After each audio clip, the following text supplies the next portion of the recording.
doing. Anyway, it's like.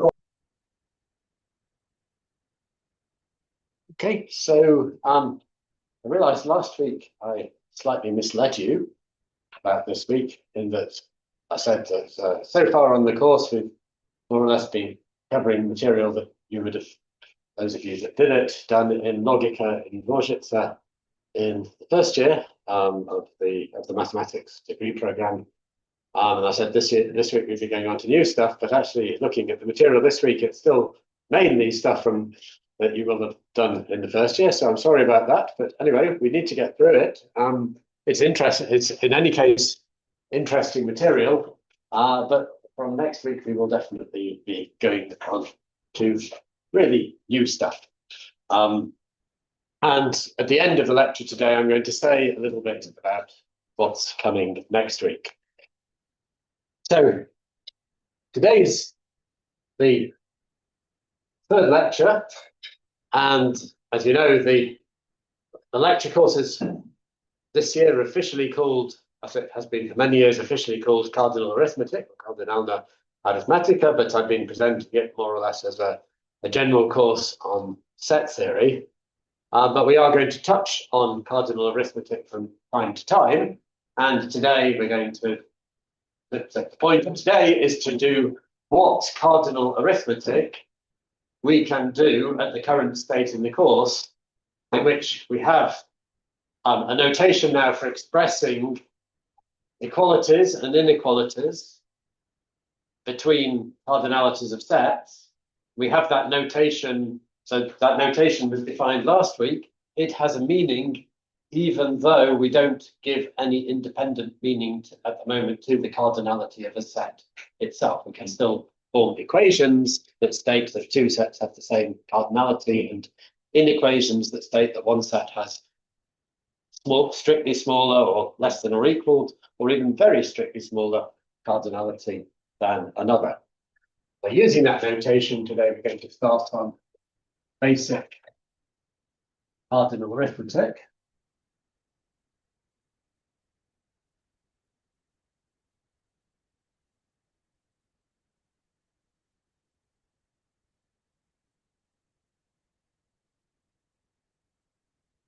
And most of the content is content you will find in any book on set theory.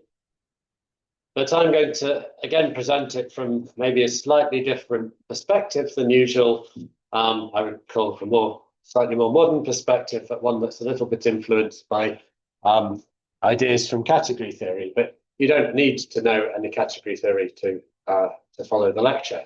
But the sort of idea I'm talking about is well, what we're going to do is we're going to look at various operations we've got on sets, like taking a product of two sets, forming the exponential, x to the power of y, namely the set of functions from y to x, and also what's sometimes called the coproduct, or the sum of two sets. And on the one hand, you can view those as operations on sets, and on the other, you can view them as operations on cardinalities, like arithmetic operations on cardinalities. And to get the second interpretation, you have to show that the operations on sets respect the relations on cardinalities. And this thing is, the results in question are very, very easy to prove. You know, you prove that isomorphisms are preserved, and the presence of an injective function is preserved, and this kind of thing.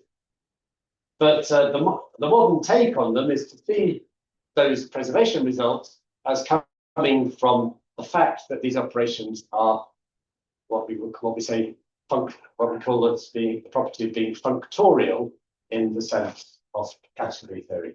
So I want to establish these operations, and the sort of discussion that you don't normally get in set theory textbooks. I'm going to talk about what it means that they're functorial. And we'll start with the Powerset operation. But the Powerset operation for us is an instance, when we apply it to a set, of the more general operation of power class. So we'll even start with the power class operation. So power class operation from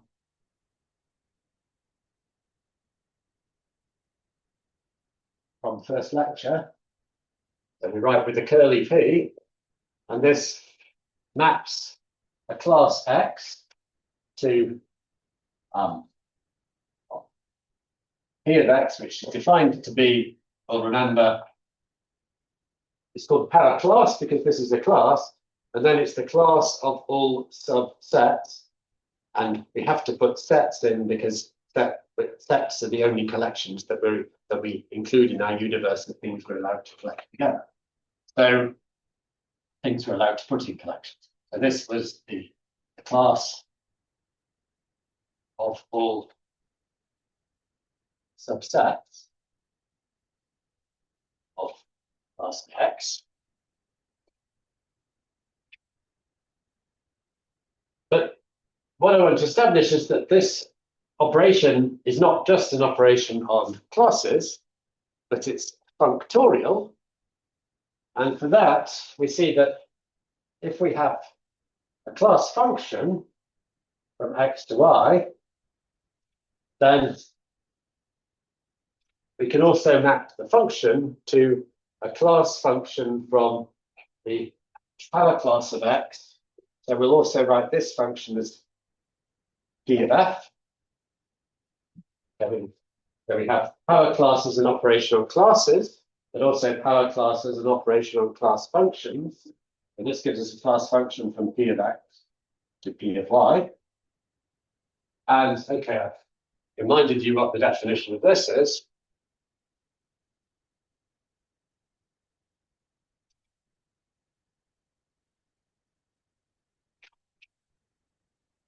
So power class is now going to act also on class functions, and what it maps to, well, this is defined by, so this needs to be a class function from the class X to the class Y.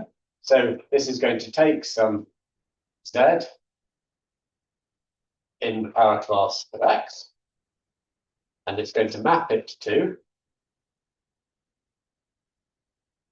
we'll get from Z some element of the power class of Y. So Z is a subset of the class X, and we need to get from Z a subset of the class Y. So can anyone suggest what we return here? I want to define the function, I want to define this function P of F. It needs to take any subclass of X to a subclass of Y. Using the, and we've got this function F, class function F, that takes us from elements of X to elements of Y. It's subclass, subset. Subset, I did mean subset, thank you. A subset of the class. But can you answer the question? Thanks. Can anyone answer it? Sorry. What's the question? The question is, using the function F from X, from the class X to the class Y, so given an element of the class X, gives us an element of the class Y. Yeah. Well, either here because we have the multiple variant version. Right. Very good. So we only have one option for this because it's going, well, sorry, we do have two options, but they're not, the other one's not the one you said. Because it needs to go in this direction, we've got a function from X to Y, we've got a subset of X, we then take the image of Z under F. So people sometimes write that as F lower star. They sometimes write it as F exclamation mark, but in ordinary maths, people just often write F applied to the set Z. And that image is again a set. Why? Which axiom tells us it's again a set? It's replacement. The image of a set under a class function is a set. This is a set by replacement, and that is indeed such a set. Obviously a set of elements from Y, so that gives us an element here. Yeah, okay, yeah. And we do have a big F, sorry. I'm often using capital letters for class function, as you might have noticed. And this operation is functorial. What does that mean? Well, it means if we take the identity function from a class x to x, then call it identity on class x, then b of the identity x is equal to the identity on p of x. And if we have two class functions, one f from x to y, and another from y to z, then p applied to the composite is the same thing as p applied to g composed with p applied to x. So this makes sense because we have this picture here, and so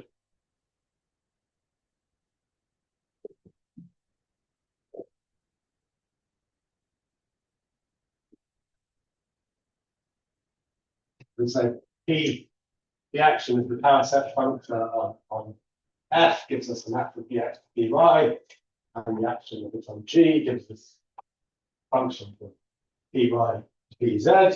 And so, but also the action on the composite just gives us directly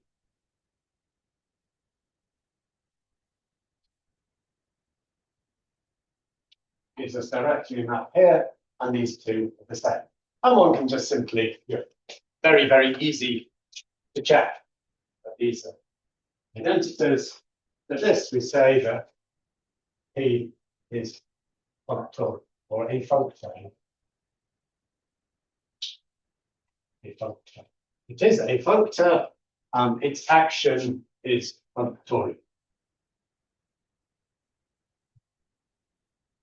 Okay. So Yore said there might be two options, because actually Powerset is a function like this, it's functorial. This direct image is functorial, but there's also associated with Powerset as the inverse image, which gives us a map in the other direction, from P of y to P of x. Take a R. There's a problem in this case with the inverse image, because we've got a class function between classes, and the inverse image, even of a point, may be a proper class. So actually, in this case, we don't have the inverse image for class function. But if one cuts down to sets, there's also an inverse image. And if one cuts down to sets, there's also a second possible choice for the covariant Powerset. So that's something, you've never seen that before, something you might want to think about. So even if one wants to get a map in this direction, there would be a second way of defining the map, at least when one has sets. But this is the canonical one, and this is what we're going to use. So it's the functoriality of the power class operation. And proposition, and that's on the board, which, as I say, does not need any of this, does not need these remarks about functoriality to establish this proposition. It's like a two-line proof to establish from those principles. But never mind, let's do it using functoriality, because it's a little bit more systematic. And functoriality is, in any case, an important property. The proposition is, so now I want to say Powerset operation preserves cardinality relations. And now I'm going to restrict to sets because we were only considering the cardinality relations between sets, although they can actually be defined also on classes, but let's not worry about that. So the operation now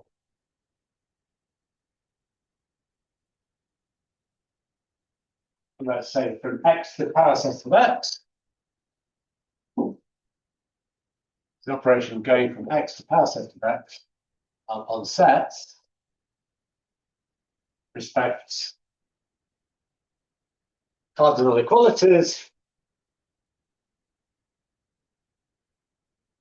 respects or preserves cardinal equalities and inequalities.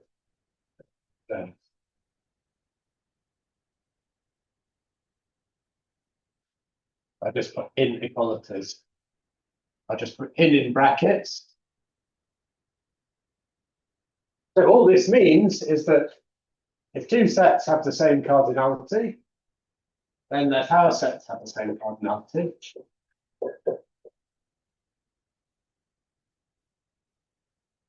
And one set is smaller than equal to cardinality than another set, then power set smaller than equal to.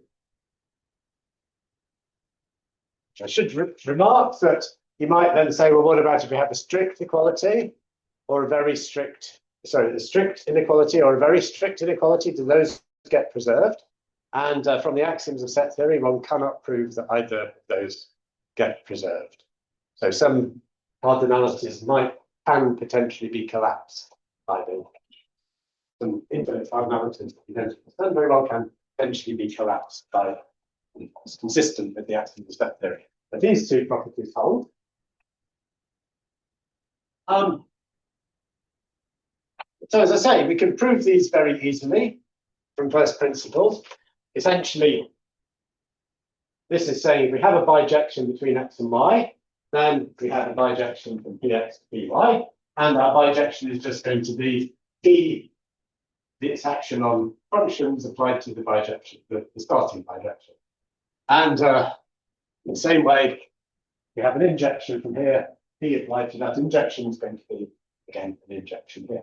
So it's that simple. But let's see how we can get it really systematically without even looking very much at what p is doing, just using the information that this operation on morphism, this operation on functions is functorial. So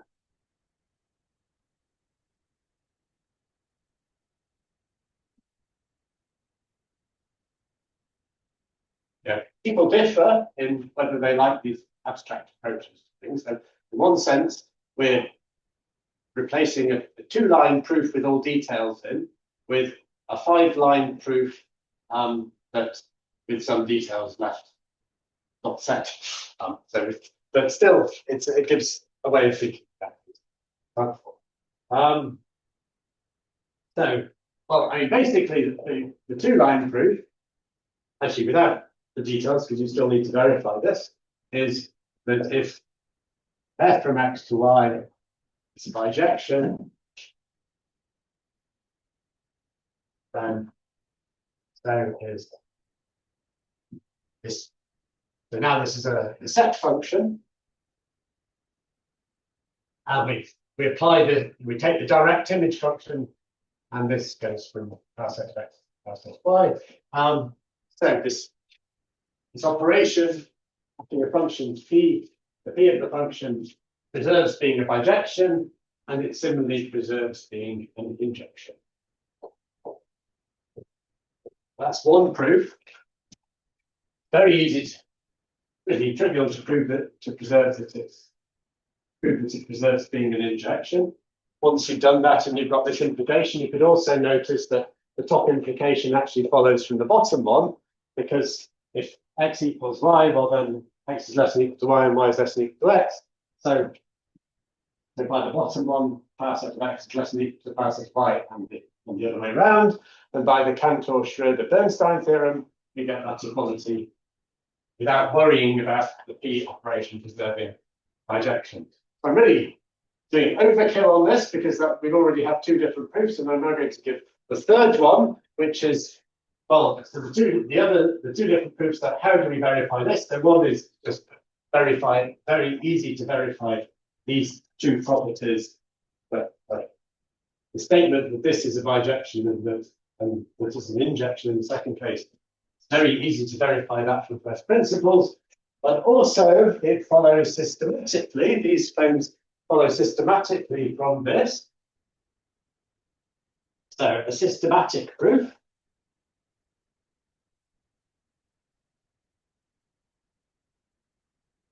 So firstly, the bijections, the bijective functions between sets are exactly the isomorphisms between sets. So those functions that have inverses. So bijections are exactly isomorphisms of sets.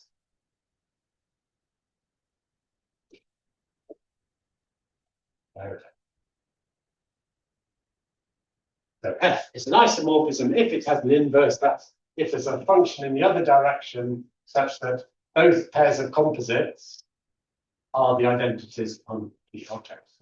I mean, I don't need to say more about what an isomorphism set is. Does anyone want me to say more? No. Okay, good.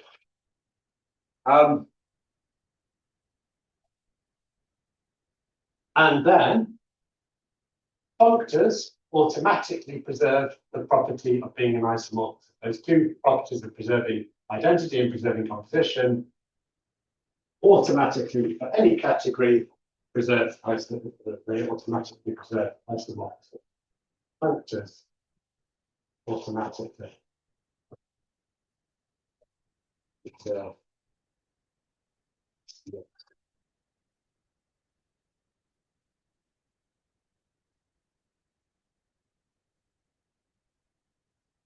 And then for preserving the inequality, injective functions in sets are exactly monomorphisms.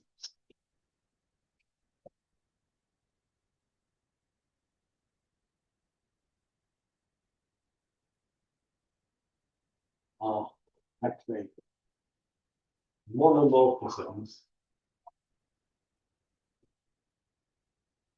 between sets. So f from x to y is a monomorphism if it has a cancellation property. This is the definition. If for all, let's say G and H, for all sets Z and parallel pairs G and H from Z to X, there's a cancellation property that if F composed with G equals F composed with H, we can cancel on the left, and we get we get H, we get G equals H. Okay, so it's like the statement of injectivity, but applied to arbitrary maps in rather than just elements of the set X. And such arbitrary maps in are sometimes known as generalised elements. So it's a sort of generalised statement of injectivity, but it corresponds exactly to injectivity. Unfortunately, functors don't automatically preserve the property of being a monomorphism, but injective functions from all sets x to y, where cardinality of x is greater than or equal to 1, or let's just say x is not the empty set, because there's only one set of cardinality 0 and that's the empty set, are exactly what are called split monomorphisms.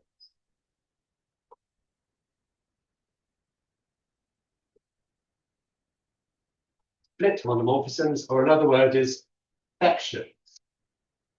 So a function is a section. Let's put it down here.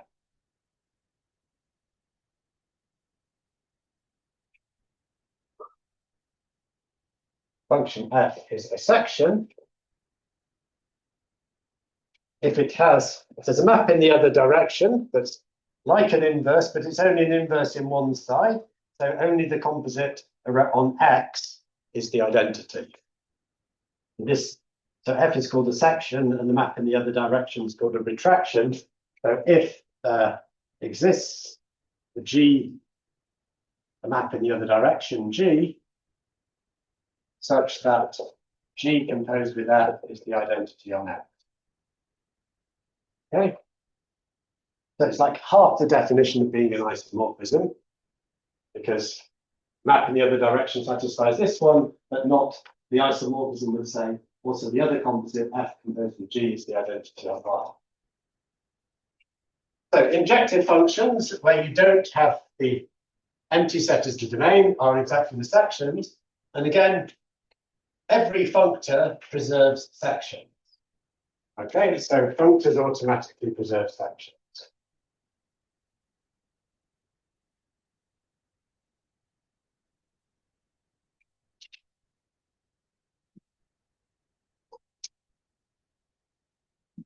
So this still leaves us with something to check, because what happens in the case that X is the empty set? We want to say if there's an injection from X to Y, then we get an injection back. Well, in the case that X is not empty, the injection is a section, so it's preserved by the Powerset functor, so we get a section back, and therefore an injective function. What about in the case we've got the empty set? Well, in the empty set, the power set of the empty set is, how big is it? It's a singleton. It just has it's a singleton that just contains the empty set, and any map from a singleton set to another set is automatically injected. So in the case X is empty set, then the map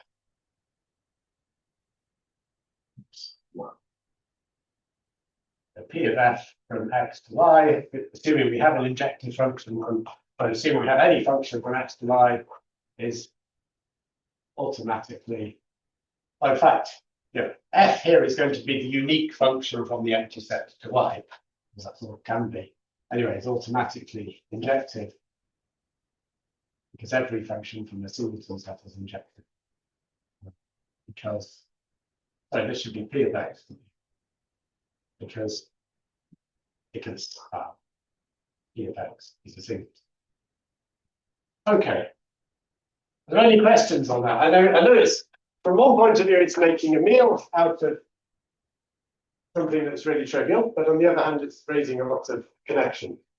And it gives us a recipe that we can then apply to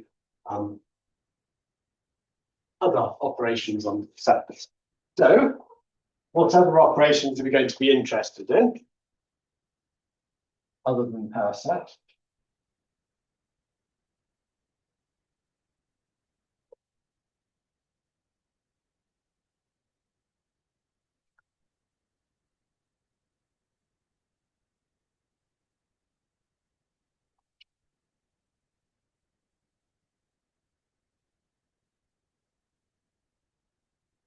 So, other operations of interest.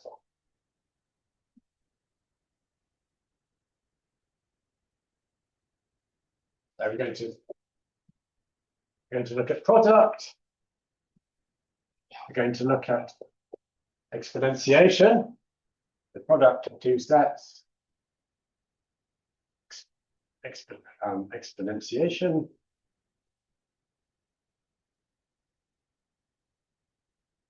And we're also going to look at what's called the coproduct, or the sum of two sets.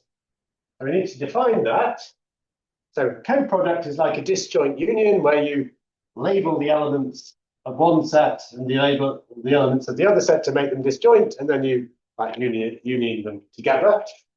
So in logic and logic, so it's done by sort of tagging elements like with in one and in two or something like that. But a very simple way of defining this is just simply the set of pairs 0, x. So we're going to use just numbers 0 and 1 as tags. So where x belongs to x and 1 y, where y belongs to y. And so here 0 and 1 are the natural numbers. Doesn't really matter. And what I want to do is show that all these operations are again functorial. And I'm not going to spend a lot of time on it.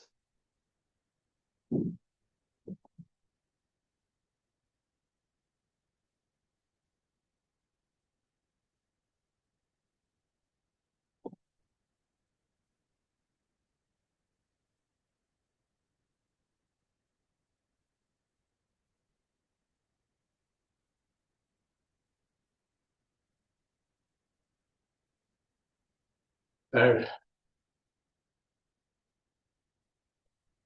just see for notation. So suppose we've got a function from x to x prime, and another function from g from y prime. So let's start with the sum. I'm going to show that we have a functoriality taking us from x plus y to x prime plus y prime. So these two functions together can be combined, the one from the sum of x and y, the one from the sum, the one to the sum of x prime and y prime. So I'm going to call this again. So typically with functoriality, use the same name for the operation of morphisms, that's functions, as one uses for the operation on objects, which in our case is sets. So f plus g from x plus y to set, some set x plus y to x prime plus y prime is defined by, well, we need to say how it maps two kinds of elements. So we've got two cases. 0x, of course, gets mapped to, if it's in the left side, we keep it to being in the left side and we apply f to it. So we get back 0 f of x. And 1 y goes to 1 g of y.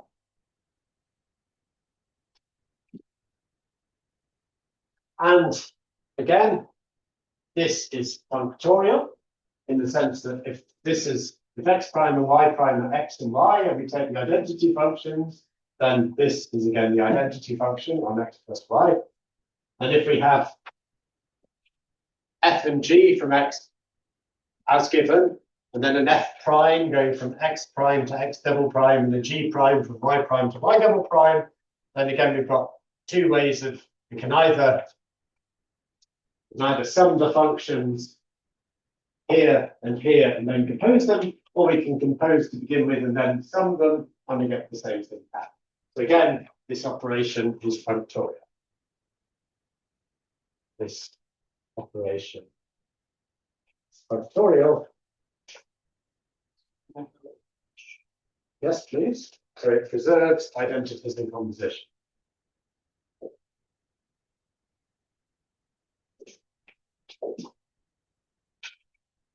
I mean, the identity here means you need to have the identity in both arguments simultaneously. So this is the function from the product category set square to set. Yeah. Yeah, that's right.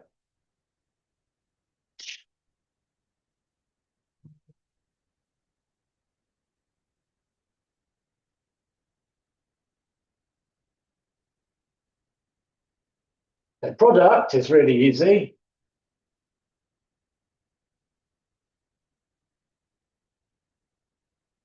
F times G from X, so from the product X times Y to the product X prime times Y prime simply maps the pair of XY to, well, we need to give a pair and we simply apply the two functions we've got, one to each component, each one to the relevant component.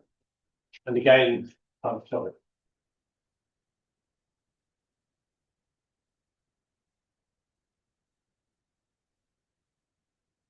So now let's consider the case of exponentiation.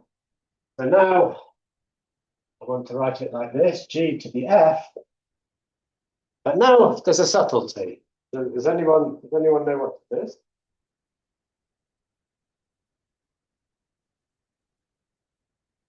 I mean, one might be tempted to write to try and get something like this, to mimic what we've been doing. But you're not going to be able to do that. There's no natural way of defining an operation like this.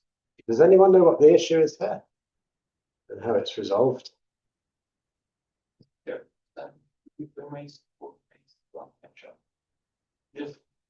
Well, it has something to do with domains and codomains. It has something to do with the orientation. Oh. So there is a functor for exponentiation, but it needs to go backwards in the exponent argument. So we need to put the codomain of f here and the domain here. And we say, then still going to preserve identities in composition, which you need to think about how to formulate it, but there's only one way you can formulate it, and it gets preserved. So it's still functorial, and this kind of functor is called contravariant in the first argument because it reverses the direction, sorry, in the exponent argument, and it's covariant in the base argument. Let's keep that. There's brackets there just to separate the dash from the. Anyway, with this orientation, there's no problem how to define this because we now, so we want to say what we do to, so we need to say how we map a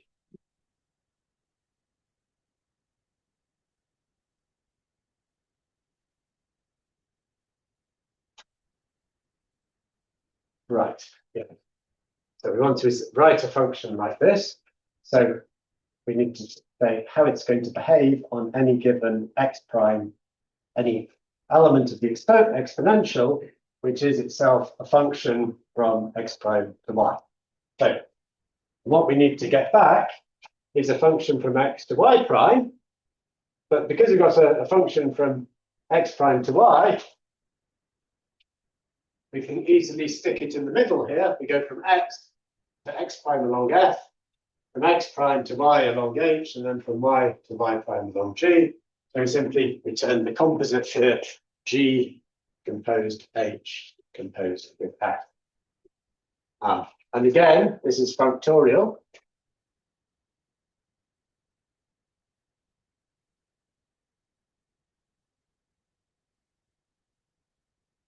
But it's important. It's functorial in a covariant sense in y and a contravariant sense in x. The direction of the map gets reversed in x. It's contravariant in x and covariant in y. Now, I don't know how much category theory you've done originally. It doesn't really matter. You might be, for some of you, you might be worried this is too abstract and I'm rushing over it and I'm not really giving the definitions. What I'm trying to do is just present a way of thinking about things so that you're aware that these operations can be looked at in this way with functoriality as a natural property that they enjoy. But the point of this course is not the category theoretic definitions or picture on which this depends on. So you're not going to be examined on functoriality aspects of these operations. In fact, you won't be examined on any of this still basic material. The results we're establishing are basic material. And again, I want to sort of use these results to now present what we really want, which are again very easy to just check from first principles and from direct definitions. And these are the relevant results about preservation of cardinality equations and inequations by the operations. So let's take that and prove it. I won't prove it, so I'll just say it's due to functoriality, and then I'll have the break. So the proposition, let's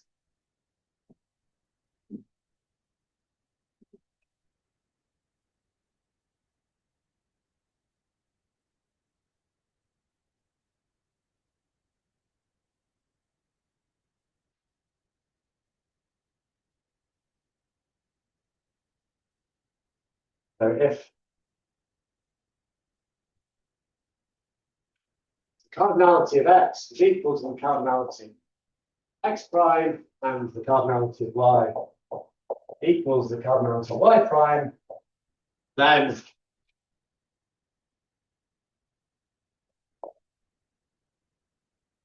unsurprisingly, the cardinality of the product x times y is, well, let's do sum first.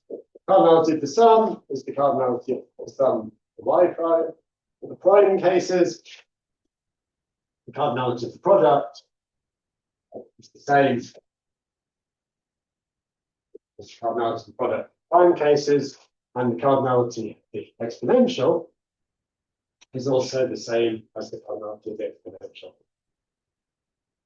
for y cases. Sorry, for the prime case. And once again, we've got bijections, they're isomorphisms, all the operations are functorial, and they preserve isomorphisms. There's one little issue here, we needed to reverse the direction of one of them, but if you've got an isomorphism, you have an isomorphism map back in the other direction, so that doesn't cause any problem.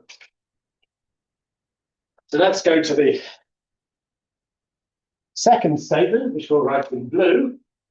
So suppose these are then inequalities instead. So we've got monomorph, we've got injective functions between the sets. That's monomorphisms.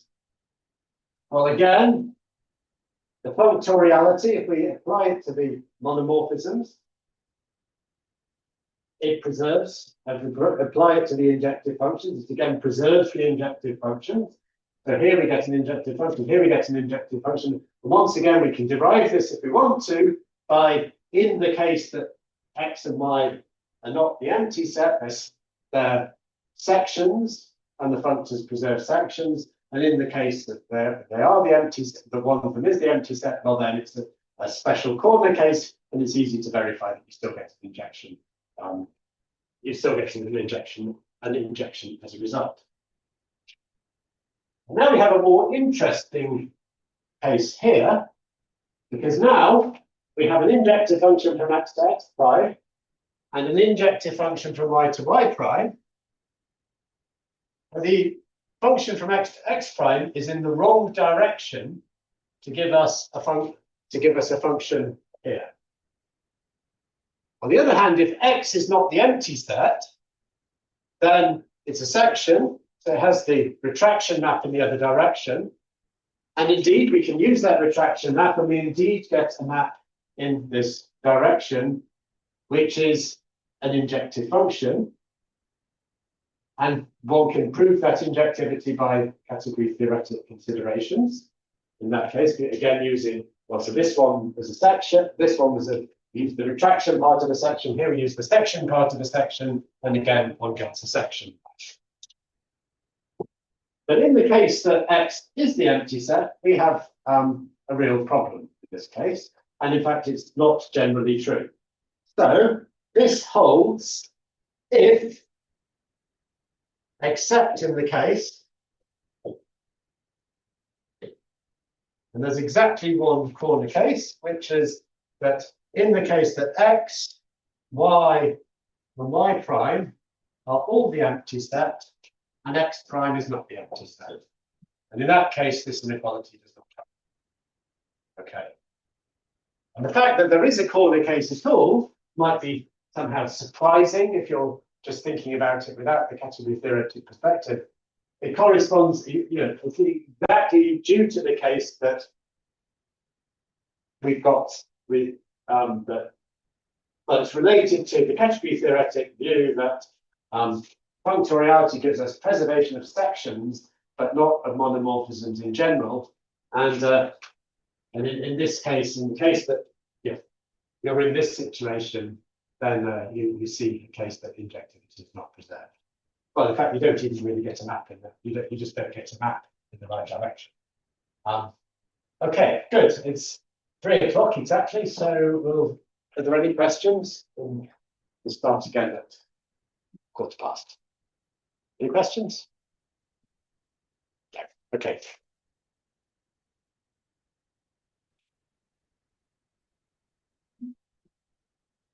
Okay, so there was a good question in the break, that means I think it would be just sensible to clarify in the case of the proof of equality here. It looks like from the data we've got here, bijection from x to x prime and the map from y to y prime, we want to get a map from x to, so the bijection from y to y prime, we want to get a map y to the x, from y to the x to y prime to the x prime. It looks like the operation we've got here is doing the wrong thing, because it's not going from y to the x to y prime to the x prime. But the point is that actually what we use here, we've got a map f from x to x prime. We actually use the map f to the -1 from x prime to x. And we use the map g from y to y prime. And then in instantiating over here, the x prime, we swap the x prime and x on this side. So x prime here is the x over there, y prime, x here is the x prime over there, and instead of f, we use f to the -1. So that's how that works. Okay, so with these preservation properties, it then makes sense to think as the operations of sum, product, and exponentiation, not just as operations on sets, but also on as operations on cardinalities, because they preserve equality of cardinalities. And so then we're still not considering cardinalities themselves as entities with any sort of separate independent existence. We've got a notation we're using for expressing equalities and inequalities between cardinalities, and we can now sort of extend our dictionary of notation for cardinalities. So let's just write notation for cardinalities.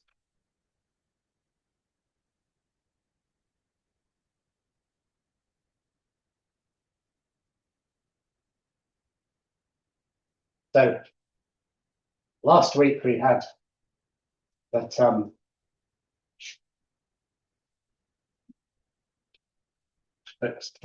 when we define the cardinality of a finite set,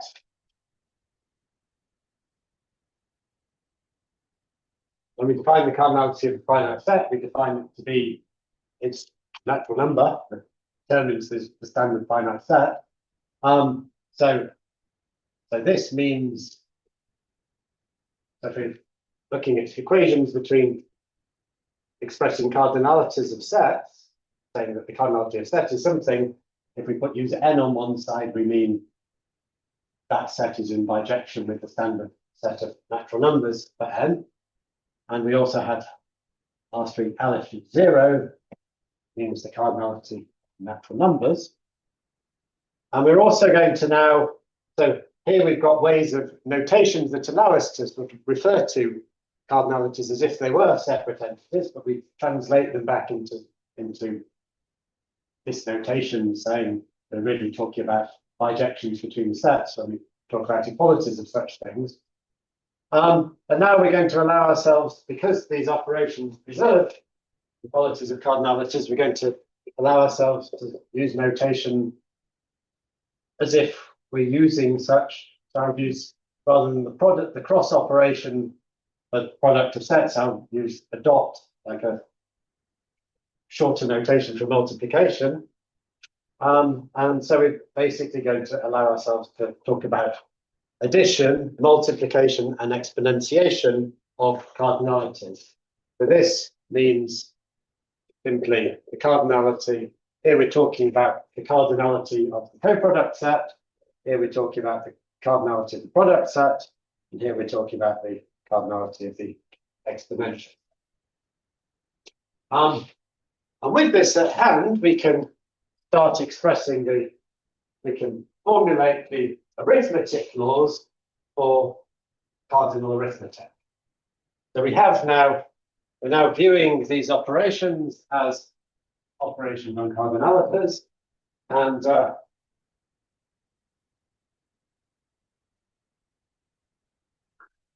we can have the basic laws of cardinal arithmetic.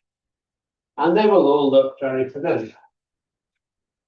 So there's going to be absolutely nothing new for you here.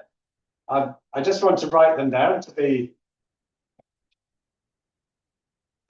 comprehensive about it.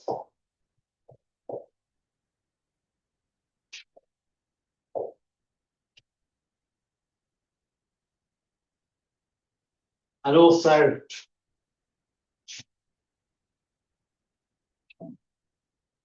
to say that how systematically one organizes such laws.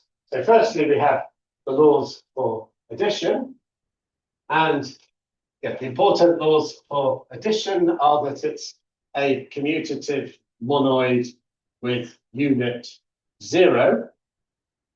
So we have that if we add 0 to the cardinality of x, that's cardinality of x.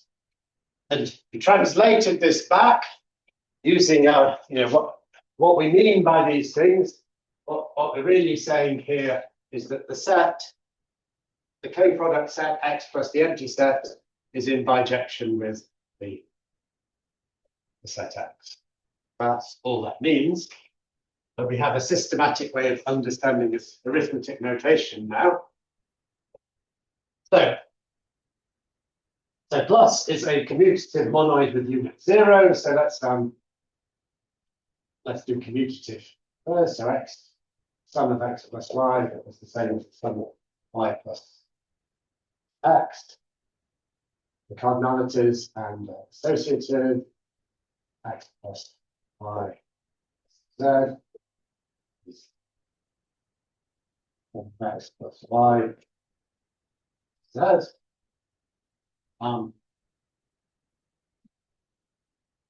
Similarly, multiplication is a commutative monoid with unit 1. So x dot cardinality of x times 1 is the cardinality of x. Cardinality of x times the cardinality of y. The cardinality of y times the cardinality of x. And the associativity property.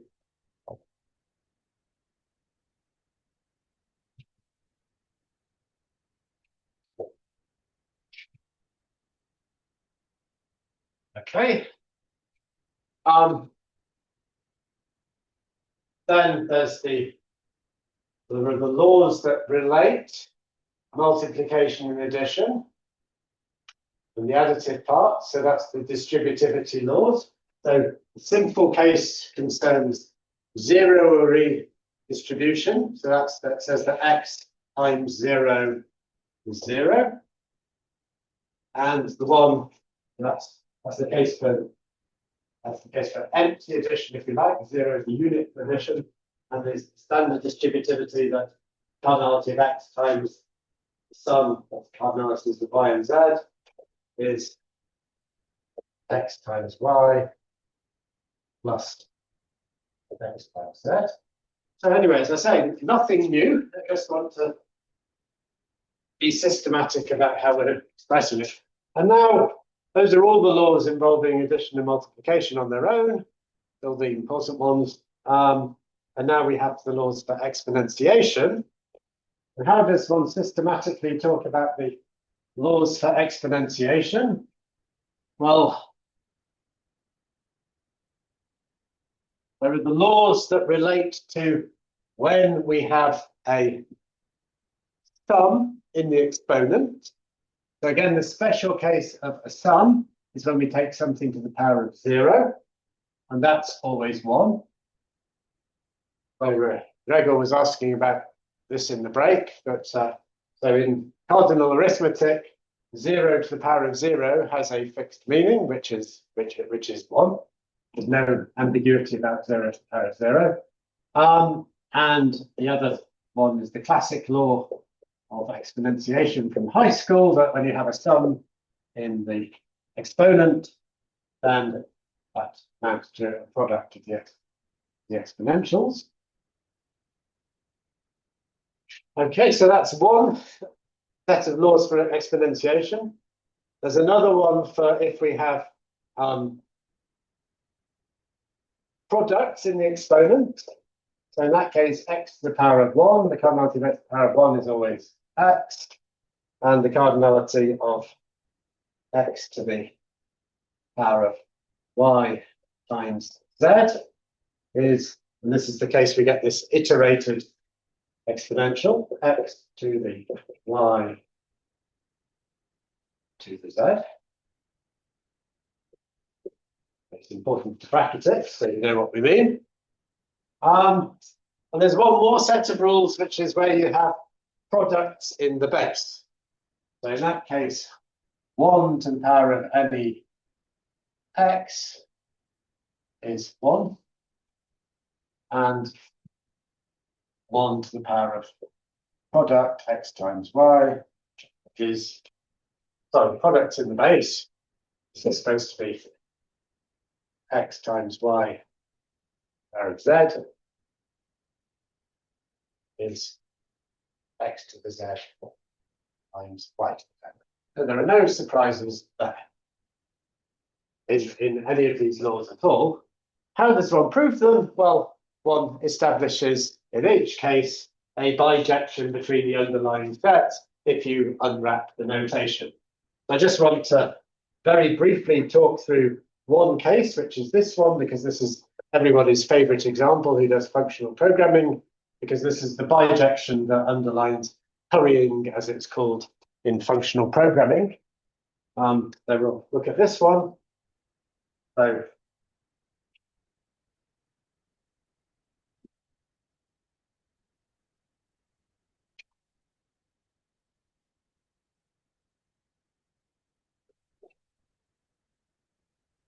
the circle is proved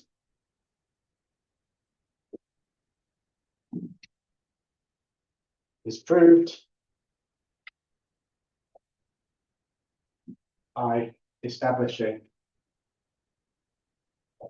a bijection. And let's see which direction it's in. I want to do the same one as in the notes.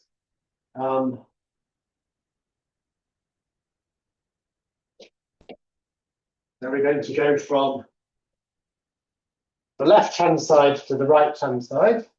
So this is currying rather than uncurrying, for those of you who know some functional programming. We're going to establish a bijection lambda that for any sets x, y, and z maps x, the exponential x to the product set to the iterated exponential x to the y to the z. Okay, so let's do that very quickly. So lambda applied to a g. Okay, g is an element of x to the y times z. That means g is a function from y times z to x. We want to define that. And what we want it to be is a function which is an element of this set, which is an exponential, as a function from z to the set of functions from y to x. So it takes, there needs to be a function that takes a little z in the set z, and this is in z, and returns a function from y to x. So it needs to give back a function from the set y to the set x. So it needs to take an element y from y and map that to an element of the set x. But at this point, we've got an element little z from the set z, an element little y from the set y. We've got a function that will map pairs of y's and z's to an element of x. So we simply apply g to y and z. Okay. And we're done. Well, we're not done because we need to prove it's a bijection. And so naturally, the easy way to prove it's a bijection is to define the inverse function to prove it's by proving it's an isomorphism. So define the inverse function, which I'll leave for you to do, and check that the composites are the identical. Okay, so that's how one establishes those laws. We have a complete set of laws, and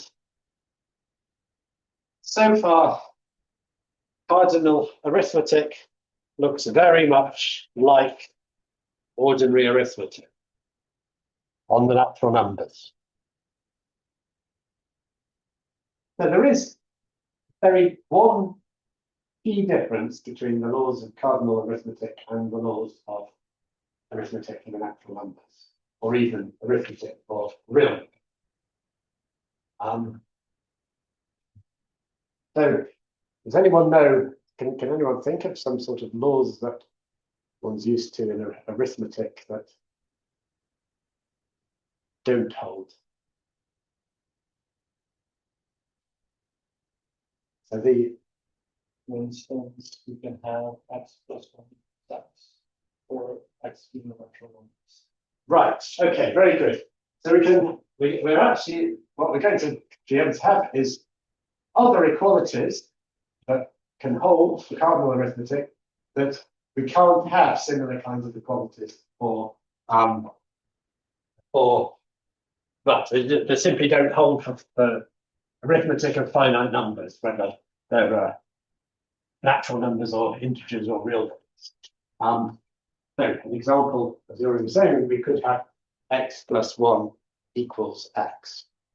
And the kind of reason we can have these in cardinal arithmetic, but we can't have them in usual arithmetic, is that a certain family of laws called the cancellation laws, which prohibit this behavior, don't hold for cardinal arithmetic.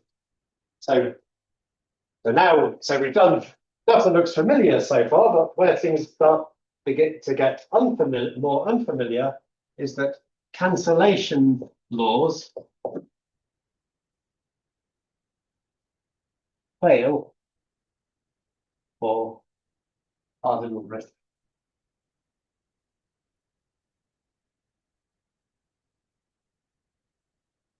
So in ordinary arithmetic,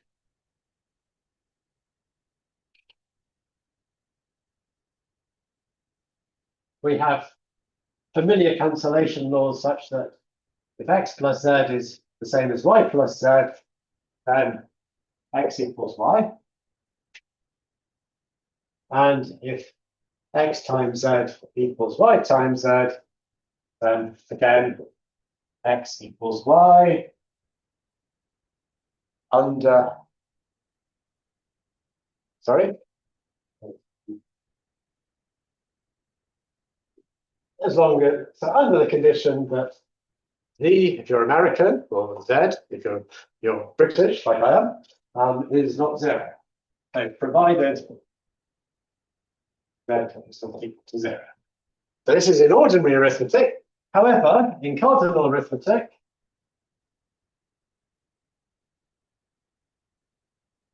these fail. So for example, n plus 0,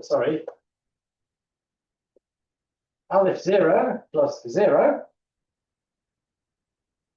that's the cardinality of the set of natural numbers, summed with the empty set. So it's a countably infinite set. This is equal to aleph 0 plus aleph 0. Coproduct of the natural numbers with itself is, of course, again, a countably infinite set. But you can't cancel aleph 0 on the left because 0 is not equal to aleph 0. And similarly, 1 times aleph 0, so that's the product of a singleton set with the natural numbers.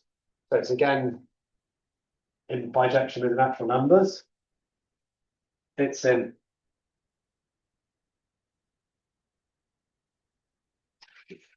bijection with the product set of the natural numbers with itself by just some systematic enumeration of the product set going down the diagonal, going along the diagonals. For example, there are many ways of putting this product set in bijection with the natural numbers, but again, 1 is not equal to aleph 0. Okay.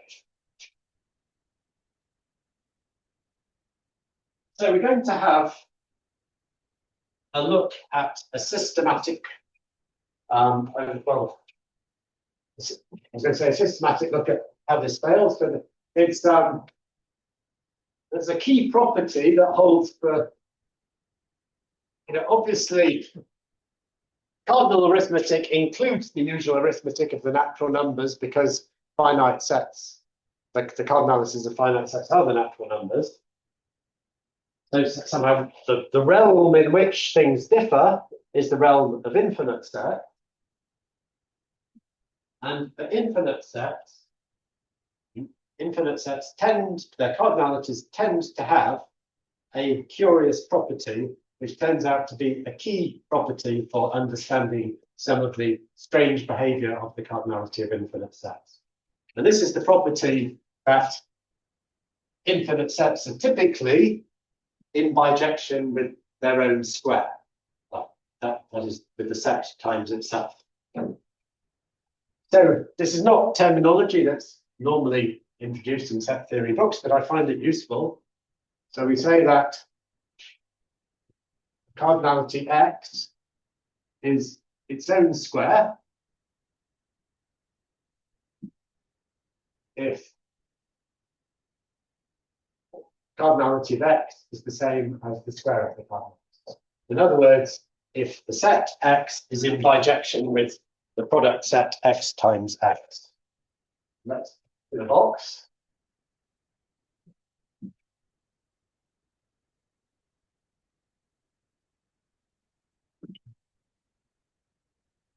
So here we have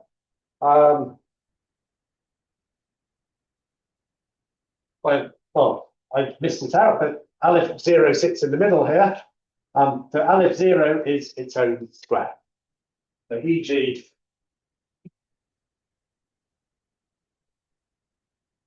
aleph 0 is its own square.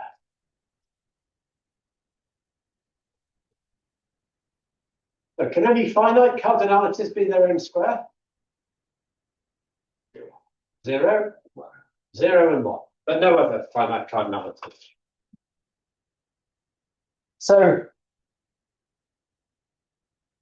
the interesting cases are cardinalities that are their own square and have cardinality at least 2.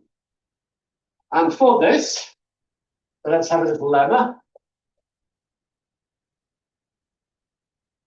So if X is a set whose cardinality is its own square, but its cardinality is at least 2, and X is its own square,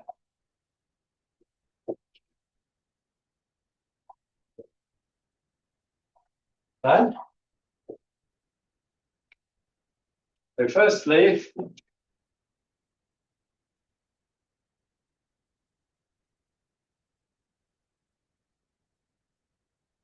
cardinality of X is at least aleph 0. So that means it's infinite. If you remember from last week, having aleph 0 less than equal to cardinality of X means it's actually Dedekind infinite.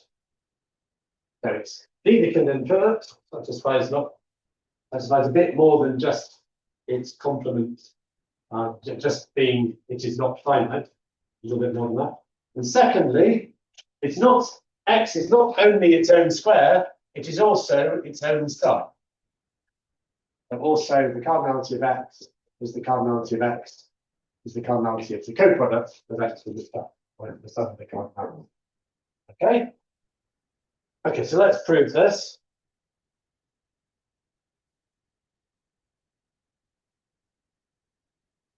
So actually we prove the first point first.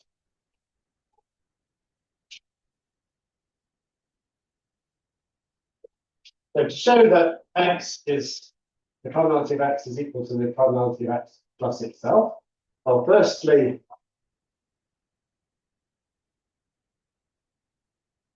that's easy because we have two very obvious injections from X into the coproduct of X and X, namely the one that puts everything in the left side and the one that puts everything in the right. So this is easy. And for the other direction, we have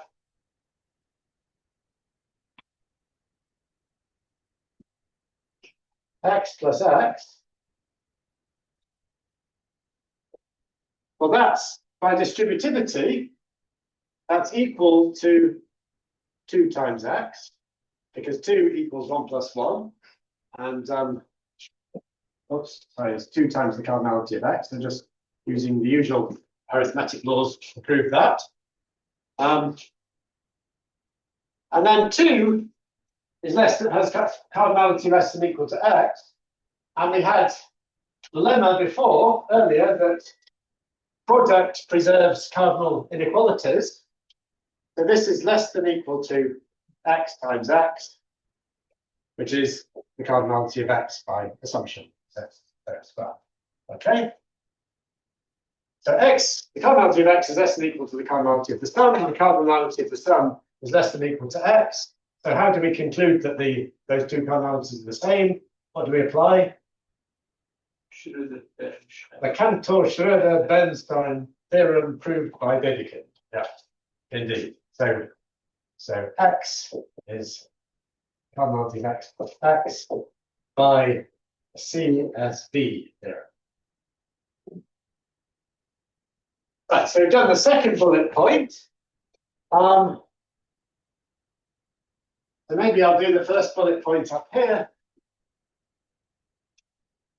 So this is the same as by the lemma last week, well, the proposition last week at the end. This is the same as saying x is Dedekind infinite. And we had 3 different, this was the third of 3 different characterizations of x being Dedekind infinite. One was just that there is a proper injection from, one is that there is a proper injection from x to itself. And so then the second point is, oh sorry, the first point, x is, we proved the first, so x is Dedekind infinite. Whoops. Dedekind infinite because little x maps to f of 0x, where f is f is a bijection from this set to this. Okay, so that is then a proper injection. So this is a bijection, so we're including it with the injection from x to here. So this is a proper injection from x to set. Is a proper injection from x to set. It's proper because it omits everything in the image of the right half. Okay, it's mapping x to the image of the left half of this sum in x, and so it omits everything in the image of the right half. Okay, so any set, any cardinality that is its own square, that's at least of size 2, is actually infinite and moreover Dedekind infinite. Aleph 0 is its own square. And at the moment in the course, we've only got one way of producing strictly larger cardinalities, and that's by applying the Powerset operation. And we'll come to this a bit later, but it's the so Powerset wasn't part of our arithmetic, but the Powerset is in bijection. Powerset of x is in bijection with 2 to the x. So let's look at 2 to the x. It's a way of by Cantor's result from last week. It's a way of increasing cardinality. And the next proposition. So we know that Aleph 0 is its own square. And our only way of making, at the moment, strictly larger cardinalities is by applying Powerset, or equivalently by applying 2 to the x. And then that operation preserves the property of a set being its own square. So if again x is at least if the cardinality of x is at least 2, and x is its own square, its own square, then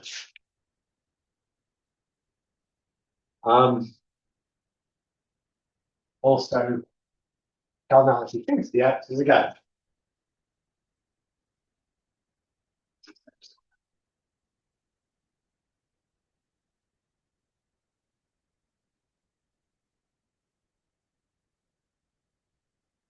Okay, so let's prove that. And this is just a one line of calculation now, because we need to prove that 2 to the x times 2 to the x is equal to 2 to the x. Okay, but by the laws of exponentiation, this is the same as 2 to the x plus x. And this, by the lemma, this is the same as 2 to the x.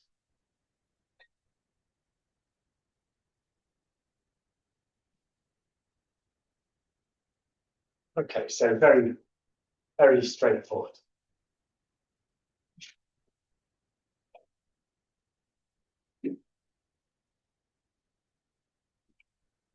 So L 0 is its own square. We have a cardinality of its own square, and we apply the Powerset. We boost the cardinality by applying equivalently Powerset to it, but reviewing it in exponential form. And 2 to the x, we maintain the property of being its own square. And in fact, if we added the axiom of choice to set theory, every infinite cardinality would be its own square. Only that's a quite deep result, which we'll come to later in the course. But basically, infinite cardinalities tend to be their own squares, but without the axiom of choice, it is not true. It need not be true that every infinite cardinality is its own square. Right, so to end this part, we might slightly overrun the 4 o'clock mark, but the next hour is going to be a very short hour. Because I want to just finish this little bit of material. So we're now going to apply this concept of being its own square.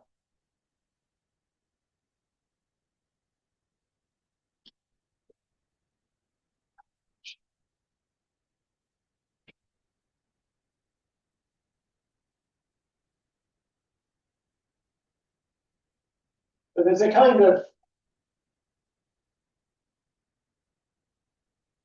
one's intuitions about infinities, it's very natural to often extrapolate from the finite, and you have some feeling about large things versus small things, and those intuitions often carry over, but not always. So one of the points of the formal theory of set theory is we have actually some grounds for saying which intuitions are true and which are not. One intuition one might have, I was going to say plausible intuition, but let's just say an intuition, which is, suppose X is an infinite set. So if X is infinite, and suppose we then remove part of X that has strictly smaller cardinality than X. So we take a subset of X, and that is of strictly smaller cardinality than X. Then what might we expect about the cardinality of the backslashes by notation for set difference? So what might we expect about the cardinality of this set? Well, it would be the same. Yeah, because we've taken just a small portion of it out, and it was infinite, so we might expect that. And this is true as stated if the axiom of choice holds. But again, there's no simple proof of this.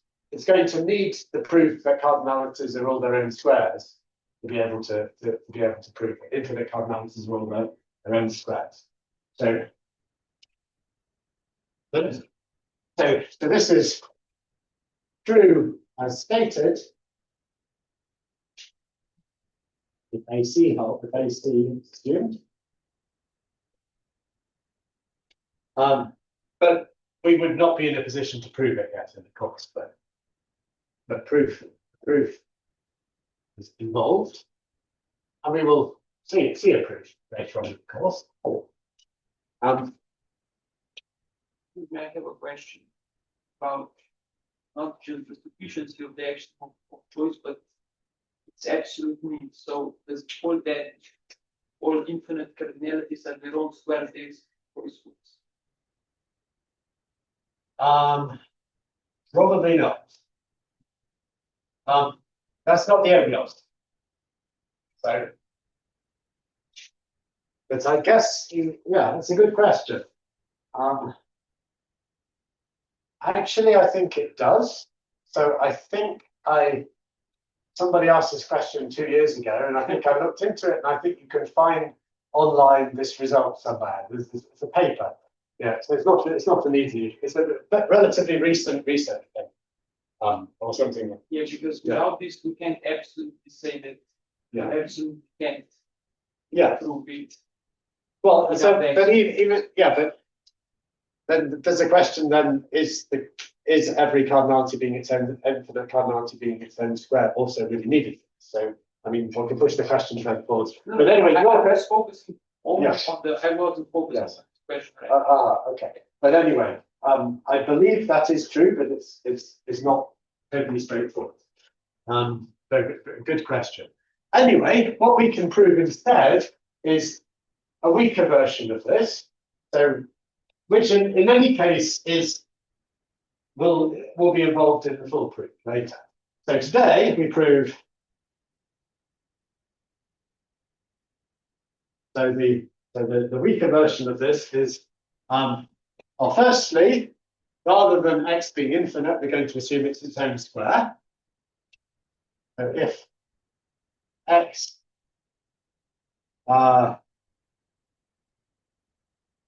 is its own square,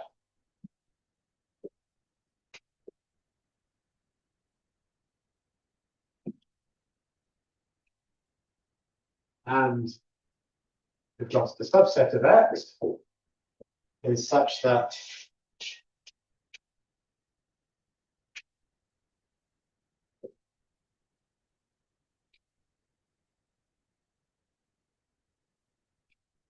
so well, it needs to be a strictly smaller subset, but that's not going to be enough. But we've got this very strictly smaller subset. And that's the assumption we need. Then in that case, cardinality of x with y removed. Oops, that's going the wrong way around. Oh, hang on. Oh.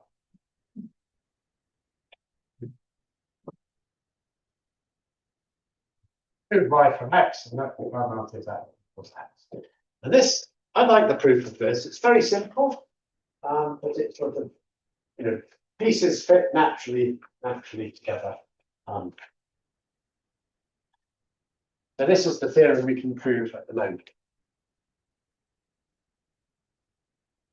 But in any case, the argument here is how we're going to get the full result by proving that every infinite cardinality is its own square, and also proving that strict inequality with the axiom of choice, strict inequality, very strict inequality is the same as strict inequality. One curiosity here is we don't need to assume for this that the cardinality of x is at least 2. So it also holds in the finite case. But you think about the finite case and you'll realize there's only one very trivial case anyway. in the finite case, and it's just trivially true because you're removing the empty set from the singleton set.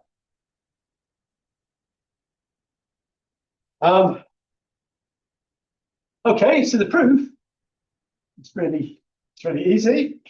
Consider, so under the assumptions of the theorem, consider the following chain of functions. So we take the subset of y, we consider the inclusion function, which I'll just write like this using the set theory map. So y includes an x. And now we've got, it's its own square. So this is, let me use the isomorphism symbol. So f is here a bijection from x onto its own square. And we consider the first projection. I've forgotten what I called it in the, maybe I called them first and second in the first lecture, but doesn't matter. Let's just write it like this to be clear what it is. So the first projection from the first square onto this, okay? So consider that function. So what does the assumption that y is very strictly smaller than x tell us about that function? Tell us about any function from y to x. So the definition of very strictly smaller said there is an injection from x to y, but there is no surjection from y to x. So therefore, there's no surjection from y to x, so this function cannot be a surjection. Okay, so because y is very strictly smaller than x, the above function is not a surjection. So that means there exists some element x0 that's not in the image of that function. Do I call it x0? Yeah. So there is some x0 in x such that for all elements y and y,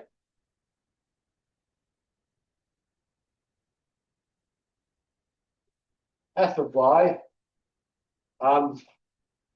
is of the form x1, x2 because it's a pair where x1 is different from x0.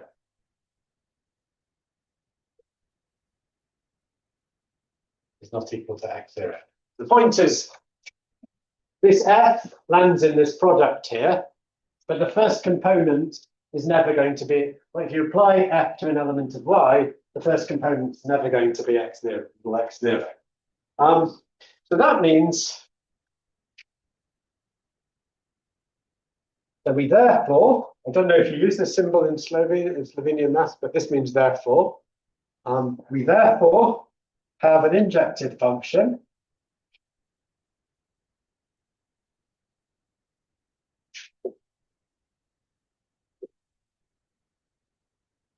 if we take x and we consider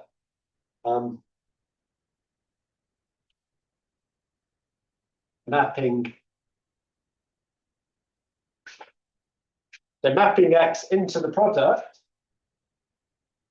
of x with itself, where we always take x0 as the first component, that lands outside the image of y the image of y under f, because f of a y never has x0 as the first component. So that is an injective function also into the set where we take y away from x times x. Okay? But then,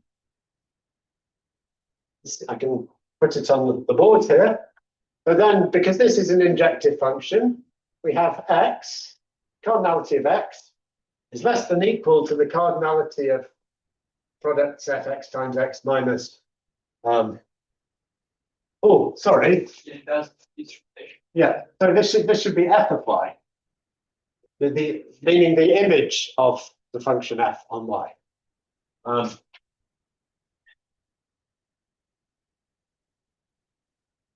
So the injection gives us that less than equals here, but this is equal to the cardinality of x minus with y taken away, because the function f restricted to x with y cut out is a bijection. It's a bijection. F's a bijection here, but now if we remove y from this side and we remove the image of y from here, it remains a bijection. So the function f restricted to this domain, I just won't bother, I'll just say f is a bijection. So x has cardinality less than equal to x minus well, x with y taken out. But clearly, if we take y away, then just the inclusion function gives us an injection the other way around. So again, by the Cantor-Schroeder-Bernstein theorem, proved by Dedekind, we've got inequalities in both directions. So the cardinality of x with y removed is equal to the cardinality of x, and we're done. Good. Are there any questions on that? Okay, so clearly we have this. It doesn't need it's intuitively clear, but the other Sorry, this is here we've got x. Here we've got an injection from x to x minus y. So here we've got the less than equals in the other direction. Here we've got the less than equals in this direction. So by the Cantor-Schroeder-Bernstein, we've got the whole thing. Okay, very good. Any other questions? Right, well, we're slightly over 4, but I suggest we start again at 4:15 anyway. And it's just going to be a short part this time, and then we'll get into the next week. We probably won't be able to finish early. Right, I'll pause the recording.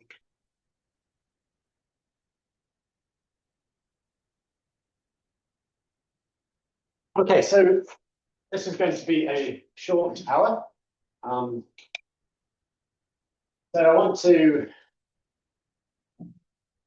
first give just some remarks on the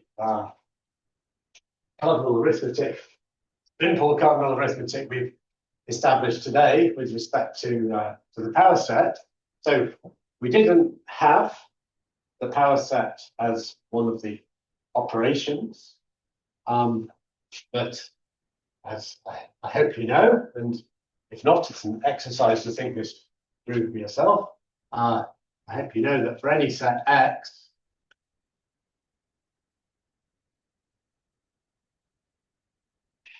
it's easy to give a bijection, and I won't give any hints because it's, again, the very first lecture of cardinal arithmetic, sorry, not cardinal, of logic and logics in the first year. But the power set of x is, maybe it's not the first lecture, but it's very early in the course, is in isomorphic to 2tx. So we don't to talk about cardinalities of the power set. So the cardinality of the power set of x is just 2 to the cardinality of x.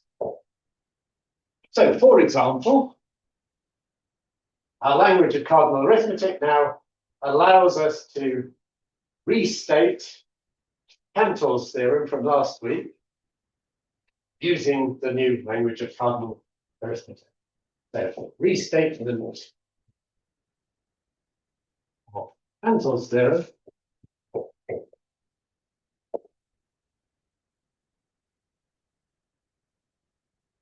so for any set x, it was that x has very strictly smaller cardinality than the power set of x. So that's the same thing as saying the cardinality of x is very strictly smaller for any set x. The cardinality of x is very strictly smaller 2 to the power of x. And I started off today by apologizing for having misled you last week about saying that today we'll be going much beyond logic and logic there, and well, the stuff about removing a subset of smaller cardinality. That's not in logic-Cosmologica, but and the set of linear squares, but still a lot of today is old material from logic and logic-Cosmologica. But another way I misled you last week, which was completely inadvertent, was when I gave Cantor's theorem. So first we had the Cantor-Schroeder-Bernstein theorem, and I said that was originally proved by Dedekind, and then you said it's about it being complicated how to attribute the theorem historically. And I said for Cantor's theorem, this is unequivocally due to Cantor, and no one else should put their name on this theorem. And coincidentally, the very next day, in my social media feed, I got a link to a magazine article in Quora magazine called "The Man Who Stole Infinity."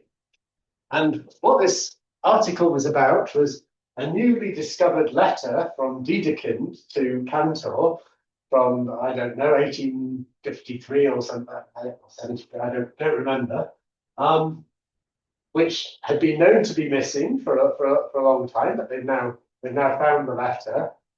And it turns out that, so what's happening, Cantor was discussing his ideas on the cardinality of the real numbers being distinct from the cardinality of the natural numbers. And then he produced his paper that was only by him. And what people knew beforehand was that for something like several years after that, Dedekind did not respond to any more letters from Cantor.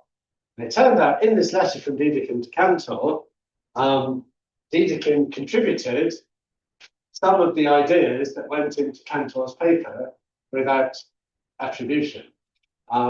It's still, the original ideas were pretty much Cantor's, but there was some discussion, and certainly Dedekind made a contribution. So Dedekind, as well as sadly being omitted from the Cantor-Schroeder-Bernstein theorem, where he was the first person to prove that theorem, apparently he played quite a significant role also in Cantor's theorem. So anyway, I'll let the only information I have is what was in this article in Quantum magazine, but I put a link to the article on the course web page. It's a good read.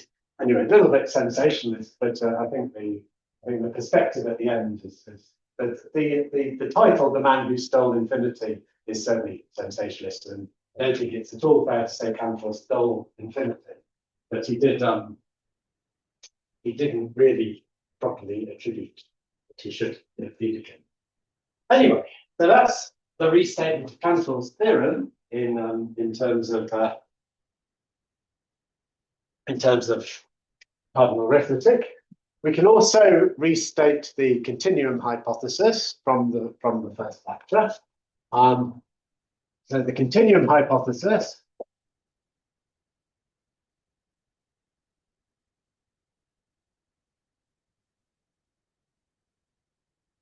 was that if we have a subset of the real numbers, then it's either countable or it's in bijection with the real numbers. The real numbers are in bijection with the power set of the natural numbers, which has cardinality 2 to the x. So when I say a subset, I mean an infinite subset. So what it's saying is there is no cardinality strictly sandwiched between Aleph 0 and 2 to the Aleph 0. The continuum hypothesis is then saying if Aleph 0 is less than equal to the cardinality of x and less than equal to cardinality of 2 to the Aleph 0, then either x is countably infinite or the cardinality of x equals 2 to the Aleph. Okay, so in the first lecture we had a formulation of the continuum hypothesis in cardinal arithmetic notation involving the cardinality aleph 1. That's what I call the aleph continuum hypothesis. That's not exactly the same as this, because it involves aleph 1. And that, yeah, so that we still have not defined aleph 1 yet, and it'll take us a couple more lectures to define what aleph 1 and aleph alpha more generally are. But even without aleph 1, we can still use cardinal arithmetic to give a natural formulation of the original continuum hypothesis.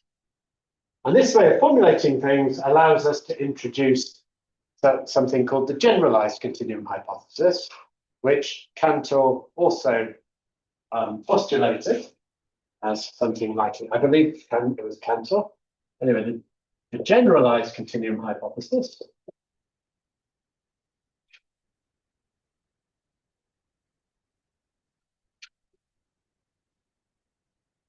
says that this is a more general phenomenon that has nothing to do with this being aleph 0 here. So I'm going to present it in incorrect form, and then I'd like you to spot what the correct form is. So we'll replace aleph 0 with some cardinality z. So if x, the cardinality of x is sandwiched between the cardinality of z and the cardinality of 2 to the power of the cardinality of z, then once again, x will either have this cardinality or that cardinality. So keep it indented. Either cardinality of x is the same as the cardinality of z, or cardinality of x is 2 to 3. Okay, can anyone spot why this isn't true? Yeah, this doesn't hold for finite. Right, this doesn't hold for finite. Indeed, because you can find many numbers strictly between a number and 2 to the power of that number. So this is correct form here. Okay. Okay. So this looks, you know, it's a weird thing to postulate, because large sets are just so hard to imagine. And but in any case, Kurt Gödel in the late 1930s, I think, and published early 1940s, but Kurt Gödel managed to prove that this statement is actually, this generalized continuum hypothesis is actually consistent with the axioms of set. Okay, so that's just how already these things, how already the language of cardinal arithmetic is impinging on statements we've stated before, these two, and it allows us to naturally formulate the continuum, the generalized version of the continuum hypothesis. So any questions on that before we go on to the last thing? Right, so last thing today is to give you a taster of what's going to come next week. And a reason for giving you a taster is because I would like you to research it a little bit for yourself to try and get familiar with the idea. And maybe I should clean the board.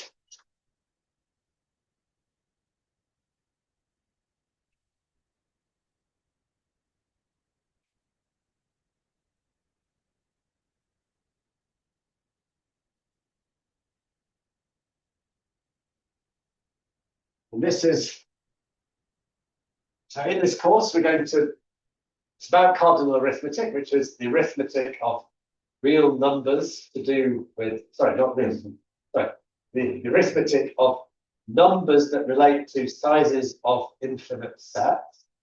So it's a kind of arithmetic of infinite quantities to do with sizes of sets.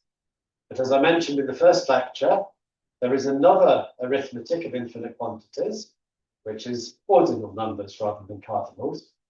And these are to do with ways of counting through certain ordered sets, namely well ordered sets. And to get further in cardinal arithmetic, one needs to beforehand understand ordinals, because ordinals are going to be ultimately our handle on cardinals. We're going to use them as indices for a notation system for cardinals. But ordinals are also very important in mathematics in many places. So they're a very interesting structure in their own right. And I want to give you a little bit of a taster of ordinals now. And what I'm going to ask you to do is research a little bit ordinals before next week's lecture, so you get familiar with some of the ideas. Now, ordinals, again, if you go back to logic and logics in the first year, the notion of ordinal is introduced in that course, but it's covered very, very briefly. And it's a deep notion, so it's not something you can get familiar with. It takes quite a bit of getting used to. So we're going to cover it in much, much more depth because it's going to be fundamental for this course. And there are two ways into it. So one way is to first consider the notion of well-ordered sets. And then ordinals are a measure of the size, the length, or what's the official word for it is the order type of a well-ordered set. So ordinals measure the order type of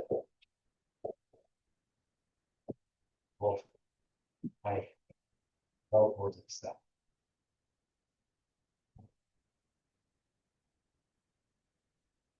And this is the way into ordinals that, for example, the Yek and Krabacek book on set theory, that's the main recommended course textbook for this course, use. They first define well-ordered sets, and then and to understand well-ordered sets, you're led to the ordinals. I like to take a different approach. So I'm going to take the second approach to ordinals, but then we'll come to well-ordered sets immediately after, and we'll understand this other point of view afterwards. The second approach to ordinals is thinking of ordinals as extending our way of counting to what I like to call Buzz Lightyear counting. So you count to infinity and beyond. So ordinals as an extended number system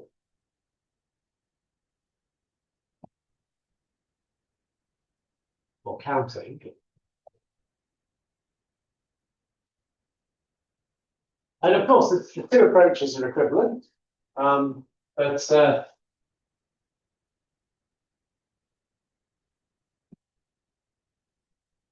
yeah, to me, they're equally natural inroads.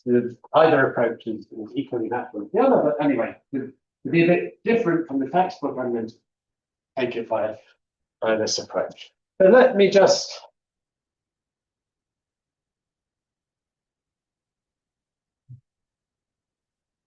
illustrate how the ordinals arise through counting to infinity and beyond. So we simply start counting, and I'm going to kind of count down the board, but well, I was going to go across and down. So we start counting 1, 2, 0. We have the 0 in the natural numbers. 0, 1, 2, 3, 4, 5, and so on. Okay, we could have a very long lecture, but cut things short. So we count to infinity.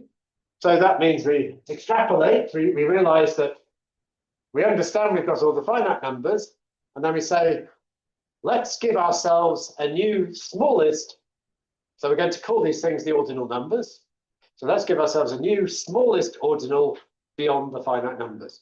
And the basic new rule we've got, the finite numbers we get by just adding 1 by applying the successivism.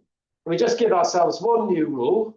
Whenever we've got a set of things we can always find the next smallest ordinal number beyond everything we've collected into the set. Okay. So the one beyond the finite numbers is infinity, of course. That's counted to infinity, and then we're going to go beyond. But we don't call it infinity because there are going to be many infinities here. So we give it a name, and we call it omega. And then we count beyond. So what do we do? Well, we're a bit stuck because omega is the last letter of the Greek alphabet. But there is no beyond. So we simply say omega plus 1. And that gives us, so we're going to use arithmetic notation. And in fact, this is going to be a special case of an addition operation on ordinals, which is not commutative. And so it's important this is omega plus 1, because it's not 1 plus omega. 1 plus omega is the same as omega. Okay, so we have omega plus 1, omega plus 2, omega plus 3. And again, we see that we've got a set of omegas plus every natural number. And once again, we apply our new generation principle to say, let's consider the smallest ordinal that goes beyond omega plus the natural number. And we call, well, that is omega plus omega. Or equivalently, it's omega times 2. But it's not 2 times omega, because 2 times omega is, again, omega. And then we have omega times 2 plus 1, omega times 2 plus 2, omega times 2 plus 3, omega times 2 plus 4, and so on. And of course, at this point, we get omega times 3. Add 1 to that, and then we get omega times 4. And now we see a new pattern emerging. We've got omega, omega times 2, omega times 3, omega times 4.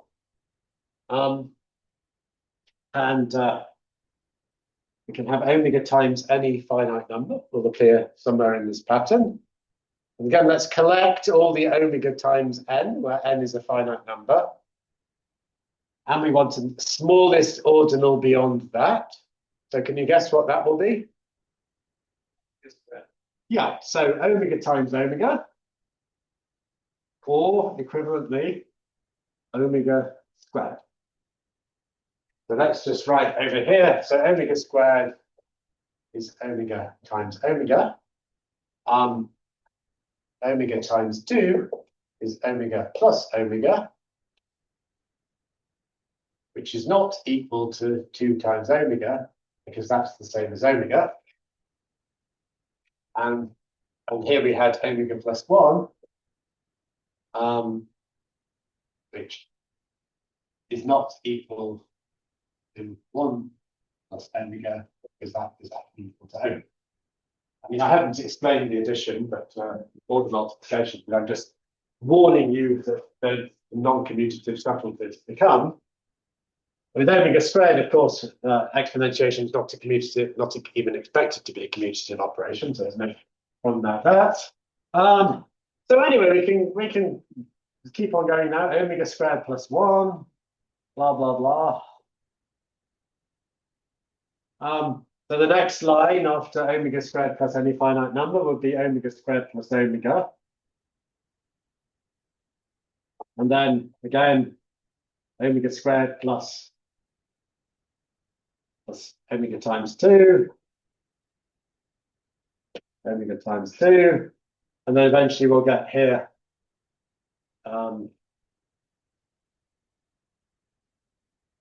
omega squared plus omega squared, which will be omega squared times 2. And if we keep, I'm going to start compressing the pattern a bit. If we keep on going, we'll get omega squared times 3, omega squared times 4, and we keep on going down there. We're going to eventually get omega squared times omega, which is going to be omega cubed. And once we've understood how we did that, we can kind of do the same thing again.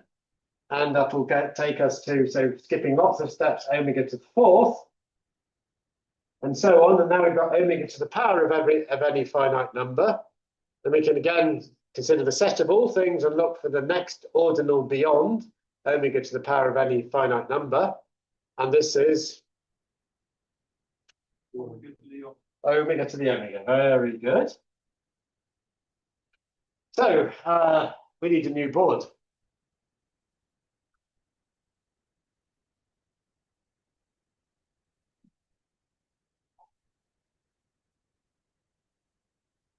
So I'm now going to go rather, I'm now going to compress a lot because we repeat the same stuff again, and we'll get omega, and eventually omega to the omega, and eventually we'll get omega to the omega squared, and eventually we'll get omega to the omega cubed, and so on. Or maybe I will write those stages down, but there's a lot of stuff missing, even at this level of generality, omega to the omega cubed, and so on. And we've got omega to the omega to a finite number, collect all those into the set of omega to the omega to a natural number. And of course, the next one up is omega to the omega to the omega.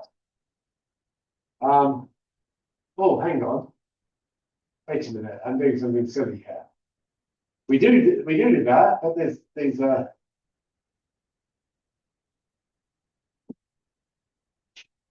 want the number in the we actually want the number in the exponent to go up. So well, let's do that because it's still part of our counting. And this then takes us to, this is fine. This takes us to omega to the omega squared. And we can keep on doing this pattern again. This kind of thing will go to omega to the omega cubed. So this equals omega to the omega squared. By the usual law of that we had earlier for exponentiation. So this omega to the omega to the omega squared is the same as omega to the omega to the omega. And the usual kind of multiplying out the product of the exponent and more. And then, anyway, now we've seen we've got omega to the omega squared. The more dots saying this extent, we're going to get omega to the omega cubed, and then omega to the omega to the omega to the fourth. Sorry, my omegas are getting ugly. Anyway, we gather all these omega to the ends up, and we get omega to the omega to the omega. And then we realize there's a deeper pattern going on that we've been looking at so far, which is adding another omega to the exponent. So compressing really a lot into, and I'd like you to try and think through these steps in more detail by researching the ordinals. So, after many, you can imagine we're going to be able to put another omega up there. So omega to the omega to the omega to the omega. And again, omega to the omega to the omega to the omega to the omega. And now we've got iterated powers of omega indexed again by the finite numbers. And once again, we can gather those into the set of all iterated powers of omega when you iterate through the natural numbers. And now we're stuck with notation because it's not clear what to call it.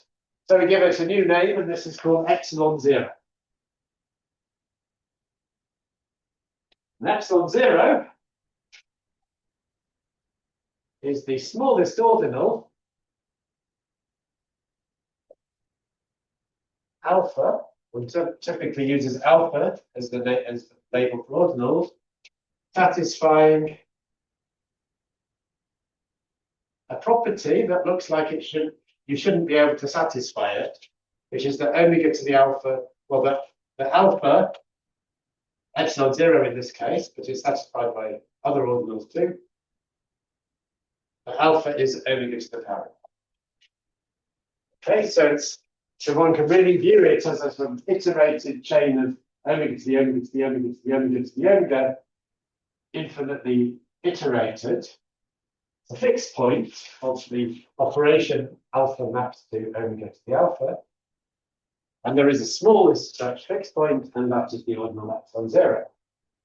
And now, you have epsilon 0 plus 1. And so on.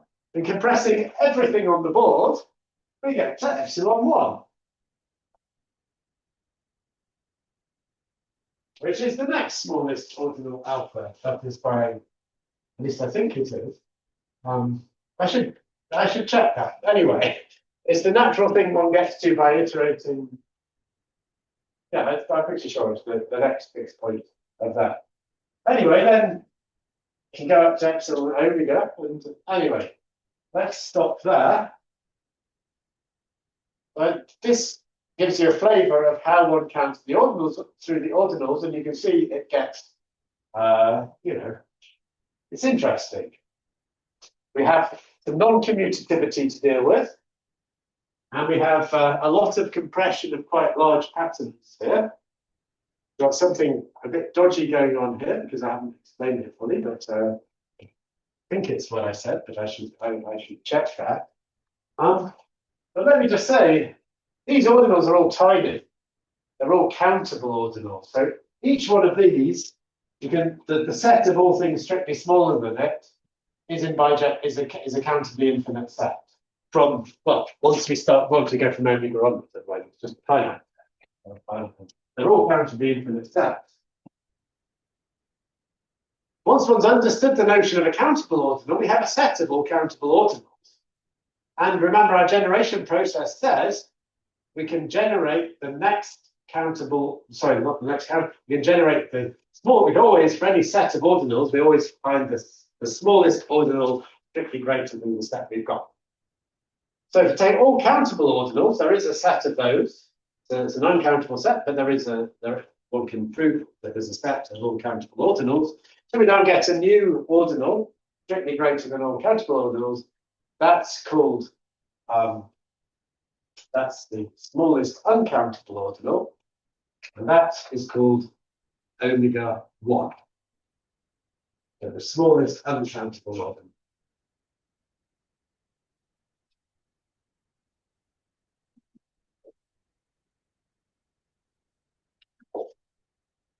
And I said I was going to define Aleph 1 in a couple of lectures' time.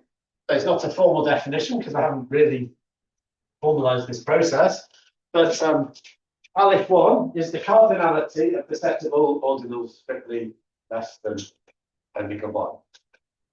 But in fact, Aleph 1, then one takes ordinals as a notation system for cardinals, and the notation for Aleph 1, omega 1 is the object, the mathematical object, which is often used for Aleph 1.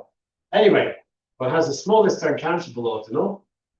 Repeat the pattern, and then you get omega 2, which is the smallest ordinal of cardinality strictly greater than the cardinality of the stuff being smaller than omega 1, and so on.